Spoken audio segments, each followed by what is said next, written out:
So we are discussing about the different properties or comparative study between the true solution, colloids and the suspension. Now let's see what is Tyndall effect. Tyndall effect is an optical property exhibited by these colloidal particles. The phenomenon of scattering of light by colloidal particle is known as Tyndall effect. നമുക്ക് ഈ pictures ഒന്ന് നോക്കുക. ഈ ഒരു നമുക്ക് വളരെ familiar, നമ്മുടെ nature observe ചെയ്യുമ്പോൾ നമുക്ക് ഇങ്ങനെയുള്ള ബ്യൂട്ടിഫുൾ ആയിട്ടുള്ള പിക്ചേഴ്സ് ഒക്കെ നമുക്ക് ചുറ്റിനും തന്നെ കാണുന്നതാണ്.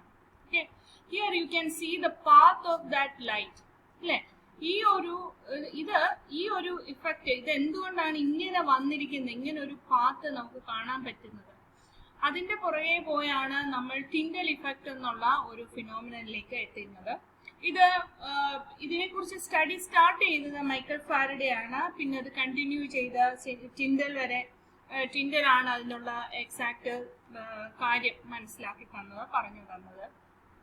And this Tyndall effect is due to the scattering of light by colloidal particles, and the illuminated path is known as the Tyndall cone.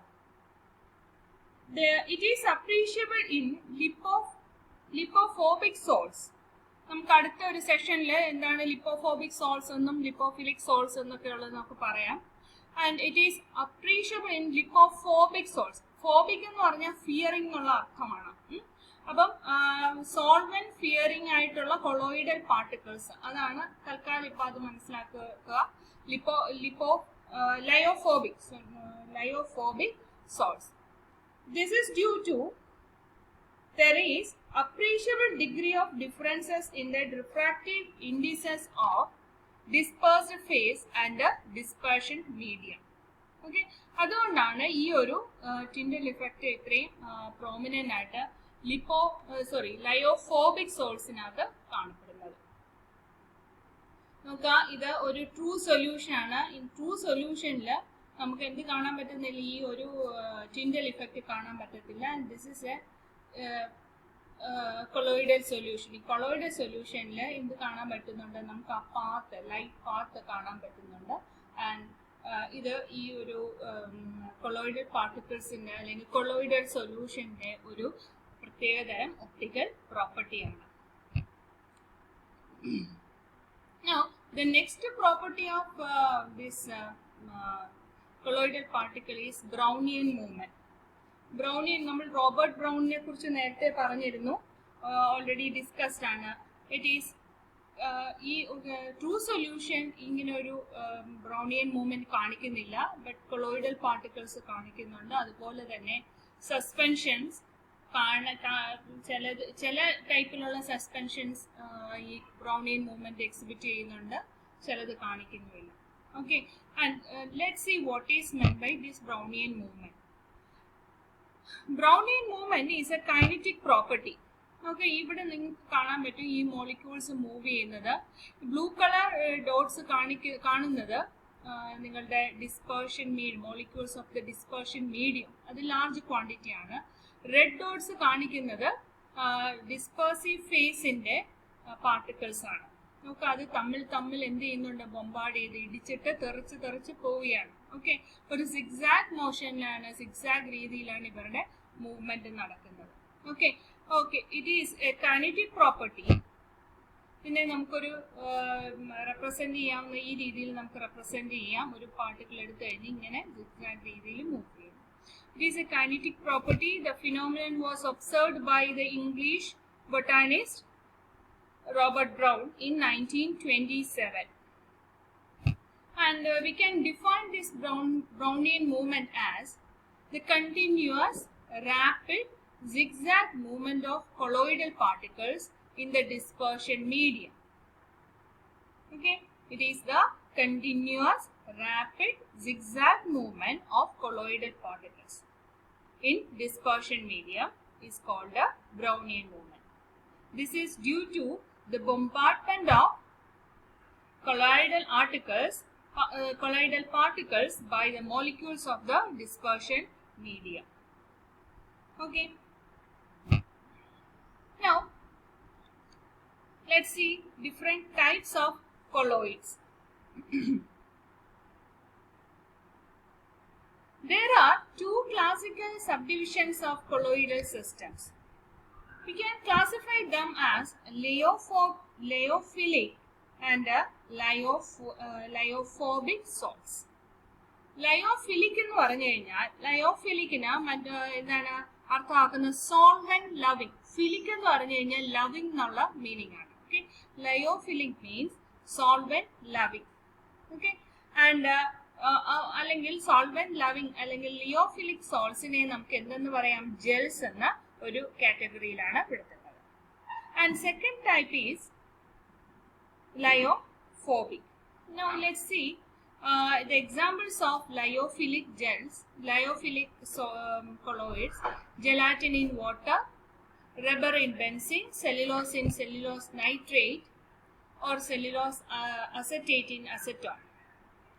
And if water is acting as the solvent, then we will call such type of colloids as hydrophilic salts. നോക്കെ, ഇതൊരു gelatin വാട്ടറിനകത്ത് dispose ചെയ്തിരിക്കുന്ന ഒരു പിക്ചറാണ് ഈ കൊടുത്തിരിക്കുന്നത്. This is an example of lyophilic sol. The second type of colloids is lyophobic or otherwise known as solvent fearing. അവരെ നമ്മൾ ഒരു ജനറൽ കാറ്റഗറിയിലാണ് പെടുത്തിയിരിക്കുന്നത്. ഇതെന്ന് പറയുന്നത് എന്താണ്, സോൾസ് എന്നാണ്. സോൾസ് എന്ന് പറയുന്ന കാറ്റഗറിയിലാണ് അവരെ പെടുത്തിയിരിക്കുന്നത്. എക്സാമ്പിൾ എന്ന് പറയുന്നത് സിൽവർ അയഡൈഡ് ഇൻ വാട്ടർ. നോക്കാം, ഇതൊരു എക്സാമ്പിൾ ആണ്. സിൽവർ അയഡൈഡ് ഇൻ വാട്ടർ എന്നുള്ള എക്സാമ്പിൾ ആണ് ഈ കിടക്കുന്നത്. ഇവിടെ നമുക്ക് ശ്രദ്ധിക്കേണ്ട ഒരു കാര്യം, നമ്മൾ സിൽവർ ക്ലോറൈഡ് ആണെങ്കിൽ നമുക്കൊരു സസ്പെൻഷൻ ആയിട്ടാണ് കിട്ടുന്നത്. പക്ഷെ സിൽവർ അയഡൈഡ് ആണെങ്കിൽ ഈ ഒരു കൊളോയിഡൽ സ്റ്റേറ്റിലാണ് നമുക്ക് കിട്ടുന്നത്. Okay, if water is A medium, then അങ്ങനെയുള്ള സോൾട്സ് കൊളോയിഡ്സിനെ നമ്മൾ പറയുന്നു ഹൈഡ്രോഫോബിക് കൊളോയിഡ്സ് എന്ന് പറയുന്നു. Okay, now there is another type of classification based on the nature of the phases. Dispersion mediatindeയും dispersive phase-ന്റെയും ഏത് സ്റ്റേറ്റിലാണ് നിൽക്കുന്നത് അതിനെ ഡിപ്പെൻഡ് ചെയ്ത് നമുക്ക് വീണ്ടും ഇവരെ ക്ലാസിഫൈ ചെയ്യാം. They are salts, aerosols, emulsion, foam and gel. ഇങ്ങനെ നമുക്ക് ക്ലാസിഫൈ ചെയ്യാം. സോൾ എന്ന് പറയുന്നത് ജനറലായിട്ട് ഡിസ്പേഴ്സീവ് ഫേസ് സോളിഡും dispersion medium liquid or solid ആയിട്ട് വരുന്നതാണ് എന്തെന്ന് പറയുന്നത്, സോൾ എന്ന് പറയുന്നത്. ഓക്കെ, ഇപ്പൊ സോൾ എന്ന് പറയുന്നതിനകത്ത് സോളിഡ് ഡിസ്പേഴ്സീവ് ഫേസ് സോളിഡും ഡിസ്പേർഷൻ മീഡിയം എന്താകാം, ഒന്നുകിൽ അത് ലിക്വിഡ് ആകാം അല്ലെങ്കിൽ സോളിഡ് ആകാം. For example colloidal gold. Colloidal gold ഏത് കളർ ആയിരിക്കും നമ്മൾ എക്സ്പെക്ട് ചെയ്യുന്നത്? ഗോൾഡിന് സാധാരണ നമ്മളൊരു യെല്ലോ കളറാണ് അല്ലേ, ഗോൾഡൻ യെല്ലോ എന്ന് തന്നെ പറയുന്ന ഒരു യെല്ലോയിഷ് ടിഞ്ച് ആണ്. But colloidal gold is not yellow in colour. C,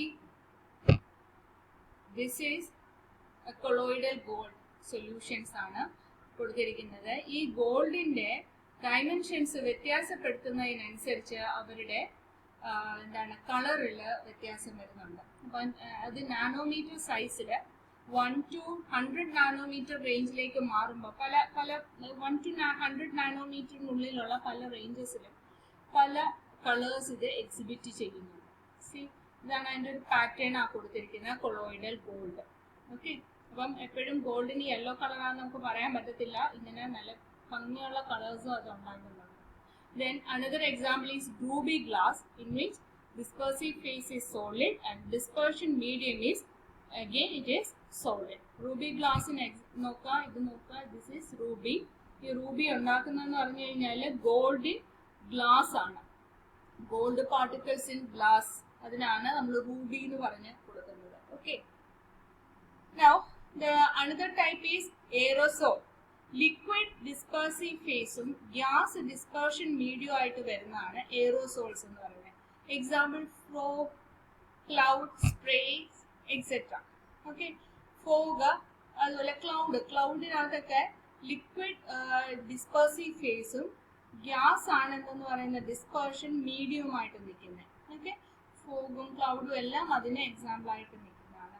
ഇനി ഡിസ്പേഴ്സീവ് ഫേസ് സോളിഡും ഡിസ്പേർഷൻ മീഡിയം ഗ്യാസും ആണെങ്കിൽ അതെങ്ങനെയാ? സ്മോക്ക്. നോക്കാം, ഇത് അൺബേൺ കാർബൺ ആണ് ഈ ഒരു പുക പോലെ വരുന്നത്. നമ്മുടെ ചന്ദനത്തിരിയൊക്കെ കത്തിക്കുമ്പോൾ വരില്ലേ, അതാണ് ഇത് example. Smoke is an example of a colloidal particle, colloidal substance. Aerosol എന്ന് പറയുന്ന കാറ്റഗറിയിലാണ് ഇവരെല്ലാം വരുന്നത്. Here the dispersion medium is gas. Now the third type is emulsions. Emulsions എന്ന് പറയുമ്പോഴത്തേക്കും milk is an example of emulsion. ഇത് മറ്റു പ്രോഡക്ട്സും കൂടെ ഉണ്ട്. Milk is an example of emulsion. Here the dispersive phase is liquid and dispersion medium is again it is liquid. Okay, ഇവിടെ milk, code liver oil, medicines, അതായത് tunics ഒക്കെ നമ്മൾ കഴിക്കത്തില്ലേ, ജലൂസിൽ പോലെയുള്ള സിറപ്പുകളൊക്കെ പൊതുവെ എങ്ങനെയാണ് ഈ കൊളോയിഡ്സ് ആയിട്ടാണ് നിൽക്കുന്നത്. അപ്പം അവരെല്ലാം ഏത് കാറ്റഗറിയിൽ വരുന്നതാണ്? എമൽഷൻ എന്ന് പറയുന്ന കൊളോയിഡൽ കാറ്റഗറിയിൽ വരുന്നവരാണ്. Then the other type is foam. Foam എന്ന് പറയുന്നത് ഡിസ്പേഴ്സീവ് ഫേസ് എന്ന് പറയുന്നത് ഗ്യാസും ഡിസ്പേർഷൻ മീഡിയം ലിക്വിഡും ആണ്. യെസ്, ഇവിടെ നമ്മൾ പോയി കേട്ടോ. ഗ്യാസും ഡിസ്പേഴ്സീവ് ഫേസ് ഗ്യാസും ഡിസ്പേർഷൻ മീഡിയം ലിക്വിഡായിട്ട് നിൽക്കുന്നതാണ്. എക്സാമ്പിൾ എന്ന് പറയുന്നത് സോപ്പ്, ഫോം, സോഡ വാട്ടർ, ഇതെല്ലാം എക്സാമ്പിൾ ആണ്. എന്തിന്? ഫോമിന് എക്സാമ്പിൾ ആണ്. ഓക്കെ, ഫോമിന്റെ picture. Okay, the last type is gel. Here the dispersive phase is liquid and dispersion medium is solid. Butter, curd, polish, ഇതെല്ലാം എന്തിനകത്ത് വരുന്ന? ജെല്ലിനകത്ത് വരുന്നതാണ്. അതുപോലെ ഹെയർ ജെൽസ് ഒക്കെ ഉണ്ടല്ലോ, അതെല്ലാം എന്തിനകത്ത് വരുന്നതാണ്? ഈ ഇതുപോലുള്ള ജെൽ ടൈപ്പിൽ വരുന്ന കൊളോയിഡ്സ്. ഓക്കെ, അപ്പൊ ഇത്രയാണ് നമ്മുടെ ക്ലാസ്സിൽ ഇൻക്ലൂഡ് ചെയ്തിരിക്കുന്നത്. അപ്പൊ നമുക്ക് ഈ ഒരു ചാപ്റ്ററിൽ നമ്മൾ സ്റ്റഡി ചെയ്തത് കൊളോയിഡ്സ് എന്താണെന്ന് പറഞ്ഞു, അവരുടെ പ്രത്യേകതകൾ എന്തൊക്കെയാണെന്നുള്ള ഡിഫറെൻറ്റ് പ്രോപ്പർട്ടീസ്, അതിൻ്റെ പ്രോപ്പർട്ടീസും ട്രൂ സൊല്യൂഷൻ്റെയും സസ്പെൻഷൻ്റെയും പ്രോപ്പർട്ടീസ് തമ്മിലുള്ള കമ്പാരിസൺ നടത്തി. We explained about Tyndall effect and Brownian movement. അതൊക്കെ എക്സാമിനേഷന് സാധാരണ ചോദിക്കുന്ന ക്വസ്റ്റ്യൻസ് ആണ്. Then what is meant by dispersed phase and dispersion medium. Then categorization or the types of colloids. നമ്മൾ അതിൻ്റെ സോൾവെൻറ്റിൻ്റെ പ്രോപ്പർട്ടി വെച്ചിട്ട് ലയോഫിലിക് സോൾസ് ഉണ്ട്, ലയോഫോബിക് സോൾസ് ഉണ്ട്. അതുപോലെ മറ്റൊരു ക്ലാസിഫിക്കേഷൻ ആണ് എന്താ, നമുക്ക് sol, aerosol, emulsion, foam and gel. ഇതൊരു ജനറൽ കാറ്റഗറൈസേഷൻ ആണ് കിടക്കുന്നത്. Okay, thank you for listening. Have a nice day.